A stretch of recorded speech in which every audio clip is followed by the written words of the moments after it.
They'll never tell you about this war. It'll never appear on the news or in the history books. No countries will petition our cause in the UN. We'll never get any aid supplies or vast shipments of weaponry from the government. I doubt the internet will even notice my little post, but I figure it's worth a shot. At least someone out there might find it and try to do something, even if that something is coming down to pick up all the bones once it's over. I suppose by then you won't be able to recognize any of us. That's okay. Just dump us in a pit together and make sure somebody other than the government gets to inherit our stuff. I'm not trying to be tough or melodramatic, just honest. My name is Ethan Sanderson. Right now, I'm sitting around the fire with the others, shoveling down a bowl of unsweetened oatmeal and typing this while I have time. To think my world was sane only a few hours ago, everything normal obliterated in just over 60 awful minutes. There's no way I'll ever get back to my old job, not with the roadblocks during the day and the attacks at night. Nope, I'm here to stay, and so I figure I may as well share my story while this bout of decent cell service lasts. It all started when I was driving home from another round of night shift at the Brighton Smith Petroleum Refinery, tired, covered in grease, and ready for a hot meal before bed. The radio crackled, auto-skimming through various channels, looking for anything other than twangy country music, self-pitying pop songs, or yet another news report yammering on about how close we were to getting to a nuclear war with the Russians. My truck's engine rumbled with a comforting, quiet regularity, and I let myself smile in pride at that. One thing I can do, and that's get an engine running smooth as silk.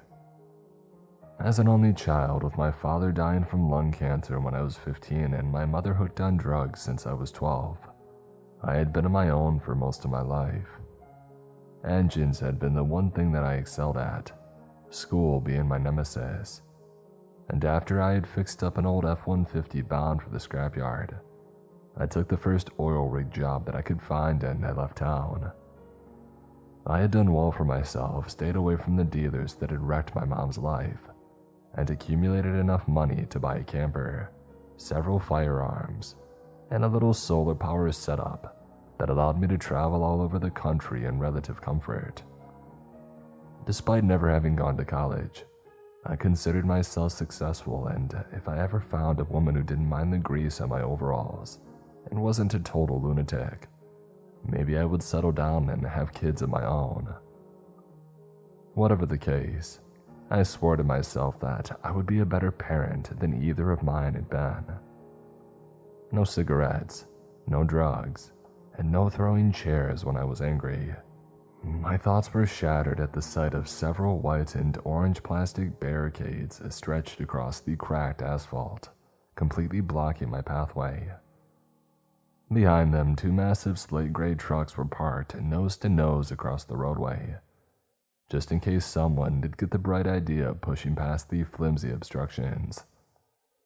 5 men dressed in similar gray uniforms and carrying shiny black rifles stood around the roadblock, with the 2 more perched in the turrets of the armored trucks, manning belt-fed machine guns. I hadn't seen any signs warning me of construction, and never a road crew with armored vehicles, which made something sour twist in the pit of my stomach. As an inner-city kid from Pittsburgh, I had learned to know when I was in a bad area, and this felt all kinds of bad. Look at Barron County trying to be Chicago. I grunted to myself and slowed to a stop in front of the barricades, waiting for the nearest soldier to walk up to my driver's side window. He approached, rifle at low ready, and I noted the automatic switch on its receiver. Nope, these guys weren't regular civilians out for a LARP. You need serious cash to have that kind of firepower, which meant that I had to be dealing with some branch of our murky federal government. Just stay calm, you've got nothing to hide, and you've done nothing wrong. Play it cool. Hey man, I put on a friendly smile, scratching at my beard and pointing at the roadblock. Is there some kind of accident up ahead? Train derailment. From behind his dark face mask, the soldier casually threw out what must have been a predetermined lie, because I knew there was no rail line near this stretch of road. A real bad one, I'm afraid. We've been tasked with keeping civilians out of the area until it's all clear. Which way you headed? He seemed friendly enough, confident and relaxed, though I noted the beginnings of a tattoo that poked from under his uniform sleeve. Rangers lead the way. Something prickled in the back of my mind, a low warning that had saved me from many a mugging in my younger days. These guys weren't local. They didn't have any identifying patches or marks on their vehicles, and with how nice their gear looked, they weren't here as part of some hazmat team.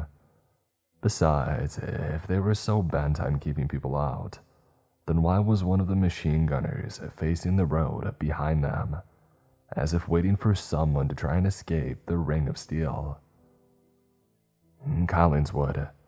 I rested my elbow on the truck window and jerked a thumb back towards the way that I had come. I work at the oil refinery up the road. You guys military? The soldier chuckled and shrugged. Once upon a time, my dude. We're with the cleanup teams providing security. Like I said, there's some bad stuff down this road. Don't want people tracking through it and getting sick. Interesting timing.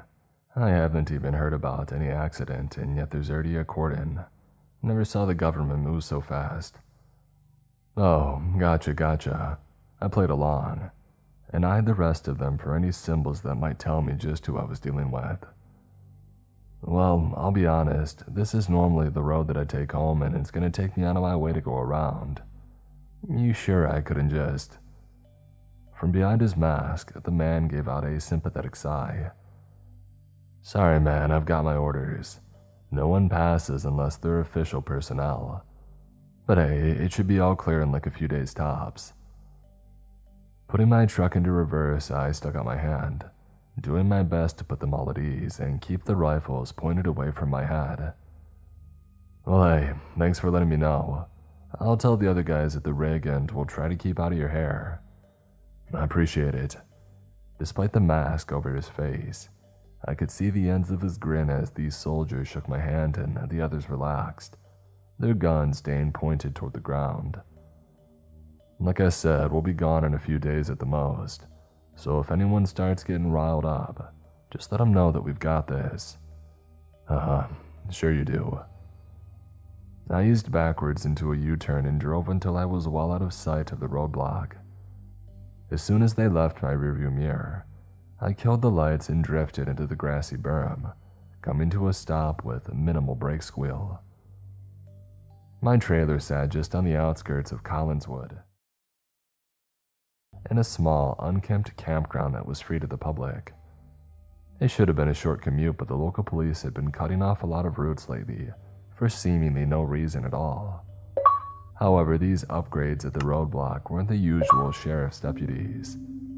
I knew a few guys in the refinery who were ex-military, and the soldier at the checkpoint had these same polite but deadly mannerisms that told me I was dealing with professionals.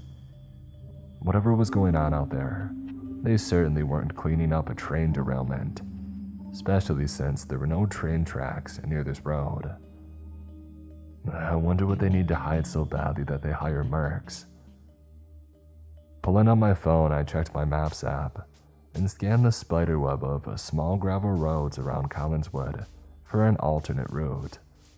Some of the roads looked so small that I wondered if they would be out of commission, as was the case with many of the neglected coal mining roads in this forgotten part of the Appalachian foothills. Of course, my pickup was four-wheel drive, and if the authorities thought that the road was impassable, then maybe they wouldn't have guarded. But with dawn only an hour away at best, I would have to be quick or risk being spotted in the daylight. There, my eyes caught a road called Bethesda Ridge that ran around a large chunk of land on the map labeled New Wilderness Wildlife Reserve.